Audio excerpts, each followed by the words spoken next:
안녕하세요. 오늘은 세계 역사상 전무후무한 정복군주 알렉산드로스와 그가 건설한 제국에 대해 알려드리겠습니다.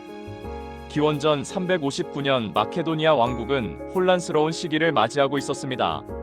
왕위 계승을 둘러싼 복잡한 분쟁과 주변 강대국들의 끊임없는 위협 속에서 필리포스 2세가 마침내 왕위에 오르게 됩니다.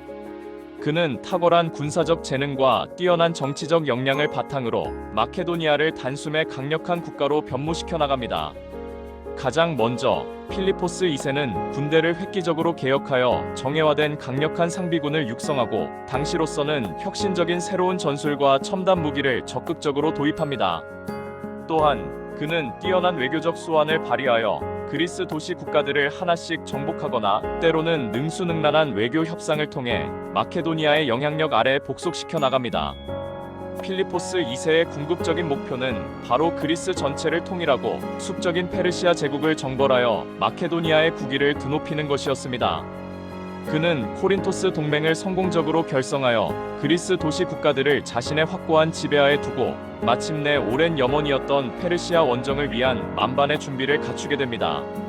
하지만 운명의 장난처럼 기원전 336년 필리포스 2세는 갑작스럽게 암살당하고 그의 야심찬 계획은 미완으로 남겨진 채 그의 아들 알렉산드로스가 왕위를 계승하게 됩니다. 알렉산드로스는 아버지의 숭고한 뜻을 이어받아 페르시아 원정을 감행하기로 결심합니다. 알렉산드로스는 왕위에 오르자마자 그리스 도시 국가들의 거센 반발에 직면하게 됩니다. 특히 강력한 도시 국가였던 테베는 알렉산드로스의 즉위를 절호의 기회로 여기고 반란을 일으키죠. 알렉산드로스는 신속하고 과감하게 테베를 공격하여 도시를 완전히 초토화시키고 반란을 잔혹하게 진압합니다. 이 사건은 다른 그리스 도시 국가들에게 강력한 경고가 되었고 그들은 알렉산드로스에게 굴복하게 됩니다. 기원전 334년 알렉산드로스는 정예화된 4만여 명이 마케도니아 그리스 연합군을 이끌고 헬레스폰트 해협을 건너 소아시아로 진격합니다. 그의 확고한 목표는 오직 하나, 페르시아 제국을 완전히 정복하는 것이었습니다. 알렉산드로스는 그라니코스 전투에서 페르시아군을 격파하며 페르시아 원정의 서막을 화려하게 장식합니다. 이 전투에서 알렉산드로스는 직접 선두에 서서 용감하게 싸웠다고 전해지며 그의 용맹함은 병사들에게 큰 감동과 용기를 불어넣었습니다. 그라니코스 전투 이후 알렉산드로스는 소아시아의 여러 주요 도시들을 차례로 점령하며 페르시아 제국 깊숙이 진격해 들어갑니다. 흥미로운 전설에 따르면 알렉산드로스는 고르디우스의 매듭을 풀었다고 합니다. 이 매듭은 매우 복잡하게 묶여 있어 풀 수 있는 자가 아시아의 지배자가 된다는 예언이 전해져 내려왔습니다. 알렉산드로스는 칼로 매듭을 단숨에 잘라버리고 전설을 현실로 만들어버립니다. 기원전 333년 알렉산드로스는 이수스 전투에서 다리우스 3세가 직접 이끄는 페르시아 대군을 맞아 압도적인 승리를 거둡니다. 다리우스 3세는 전투에서 패배하여 도망치고 그의 가족은 알렉산드로스에게 포로로 잡히는 비운을 맞이합니다. 이수스 전투는 알렉산드로스에게 매우 중요한 전환점이 되었습니다. 이 전투를 통해 그는 페르시아 제국의 심장부로 진격할 수 있는 확고한 발판을 마련하게 됩니다. 알렉산드로스는 이수스 전투 이후 전략적 요충지인 페니키아의 도시 티레를 공략하기로 결정합니다. 티레는 강력한 해군력을 가진 난공불락의 도시였지만 알렉산드로스는 끈질긴 공성전 끝에 마침내 티레를 점령합니다. 기원전 331년 알렉산드로스는 가우가멜라 전투에서 다리우스 3세의 페르시아군에 다시 한번 결정적인 승리를 거둡니다. 이 전투는 페르시아 제국의 운명을 완전히 결정짓는 역사적인 전투였습니다.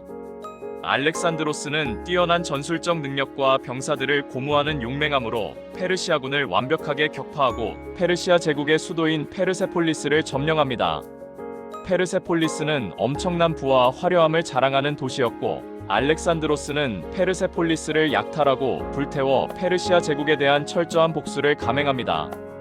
이로써 알렉산드로스는 명실상부한 페르시아의 새로운 주인이 됩니다. 그는 다리우스 3세를 끈질기게 추격했지만 다리우스 3세는 자신의 부하에게 배신당해 암살당하고 맙니다. 알렉산드로스는 다리우스 3세의 비참한 죽음을 애도하고 그의 복수를 맹세합니다. 이후 알렉산드로스는 군대를 이끌고 동쪽으로 계속 진군하여 중앙아시아까지 정복합니다. 그는 소그디아나와 박트리아를 점령하고 현지인들과의 문화적 융합을 적극적으로 시도합니다. 알렉산드로스는 록사네라는 소그디아나 공주와 결혼하여 현지인들의 마음을 얻고 자신의 지배를 공고히 하려고 노력합니다. 기원전 326년 알렉산드로스는 마침내 인더스강을 건너 인도 북서부의 펀자브 지방으로 진격합니다. 그는 히다스페스 강 전투에서 포로스 왕을 격파하지만 그의 군대는 길고 험난한 여정에 지쳐 피로와 향수병으로 더 이상의 동진을 강력하게 거부하죠. 히다스페스 강 전투는 알렉산드로스의 군대가 겪은 가장 힘든 전투 중 하나였습니다. 알렉산드로스는 포로스 왕의 용맹함에 깊은 감탄을 받아 그를 자신의 동맹으로 삼습니다. 알렉산드로스는 강력한 난다 왕조와 싸울 계획을 세웠지만 군대의 완강한 반대로 인해 결국 뜻을 이루지 못하고 퇴각을 결정합니다.